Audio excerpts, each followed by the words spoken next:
আসসালামু আলাইকুম। Welcome to the my new blog.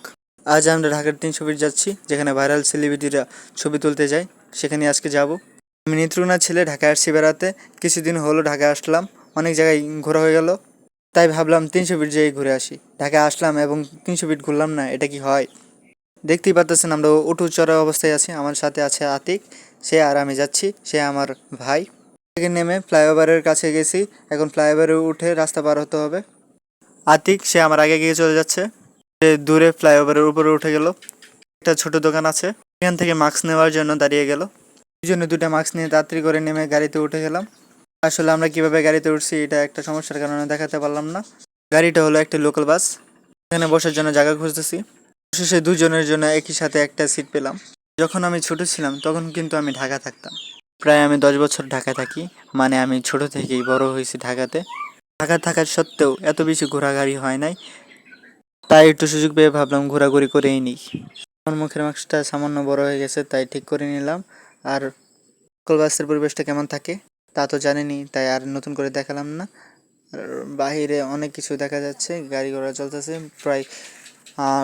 রাস্তা ফাঁকা বললেই চলে, খুব অল্প সংখ্যক গাড়ি ঘোড়া চলছে। আপাতত ঢাকা শহরে এমন রাস্তা ফাঁকা পাওয়া ভাগ্যের ব্যাপার। আপনাদেরকে লোকাল বাসের পরিবেশটা একটু দেখাই, যে লোকাল বাসটা কেমন থাকে। লোকাল বাসে পর্যাপ্ত পরিমাণের মানুষ এবং কি অনেক মানুষের দাঁড়িয়ে আছে, ও চাই তারা আরও প্যাসেঞ্জার নিতে। আমরা যমুনা ফিউচার পার্কের কাছে চলে আসছি।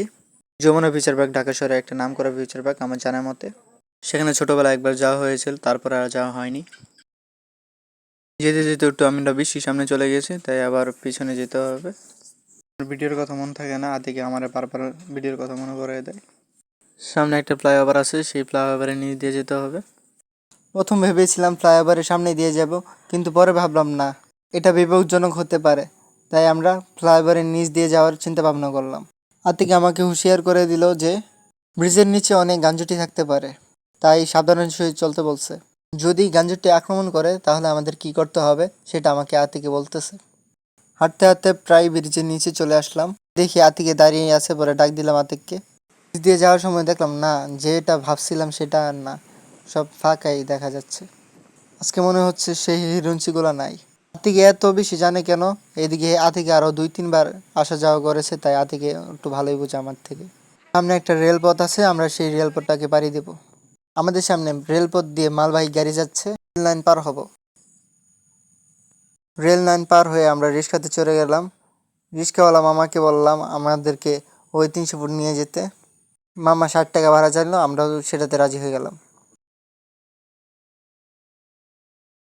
বাসটা অনেক ফুরফুরে, ভালোই লাগতেছে। ঢাকায় আসছি 5 দিন হলো, প্রতিদিনে এক জায়গায় না এক জায়গায় ঘুরতেছি। এই কষ্টটা আমার সফল হবে যদি আপনারা আমার পাশে থাকেন, তাহলে কষ্ট আর কষ্ট মনে হবে না। যে কাজটা করবো আনন্দের সহিত করব, ভালো কিছু দেওয়ার আশা করব। অটোওয়ালা মামা আমাদের মাঝপথে রেখে চলে গেল, সে আর আগাতে পারবে না, তাই আমরা একটা অটোতে চড়ে উঠলাম। অটোওয়ালা মামা যে আমাদের মাঝপথে রেখে চলে যাবে সেটা আমি ভাবতে পারিনি। তারপরে অটোতে উঠেই চলে আসলাম সেই 300 ফিট। এসে দেখি রং বেরঙিন নারী, সাথে বয়ফ্রেন্ড, হাজব্যান্ড আর কেউ কেউ একাও এসেছে এখানে। শুধু আমরা দুজনই যাদের কোনো গার্লফ্রেন্ড নেই। আমরা ক্যামেরাম্যানকে খুঁজতেছি, এখানে ছবি তোলার জন্য ফটোগ্রাফারকে খুঁজতেছি। এখানে 10 টাকা পার পিস ছবি তোলা হয়।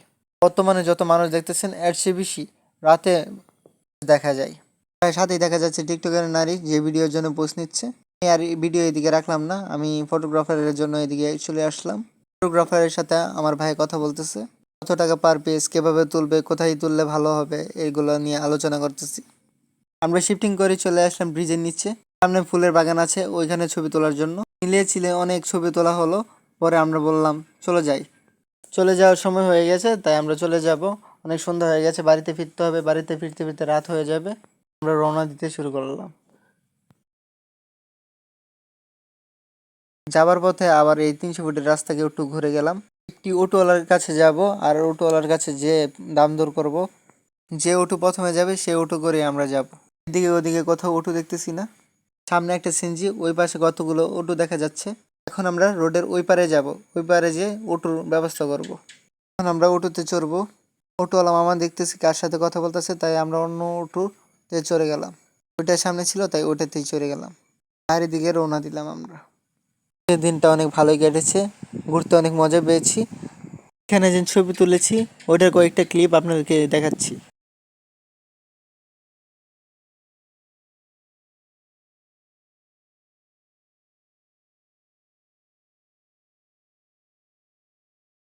আজকের ভিডিওটা এতটুকুই। যদি আমাদেরকে ভালো লাগে, আমাদের ভিডিওটা যদি ভালো লাগে তাহলে লাইক কমেন্ট করে পাশে থাকতে পারেন। সাবস্ক্রাইব করে আমাদের ছোট চ্যানেলটাকে একটু বড় করে দিতে পারেন, তাহলে আমরা নতুন নতুন ভিডিও করতে উৎসাহিত হব। এটার জন্য আপনাদেরকে ভালো কিছু দেওয়ার চেষ্টা করব। ভালো থাকবেন, সুস্থ থাকবেন। আল্লাহ হাফেজ।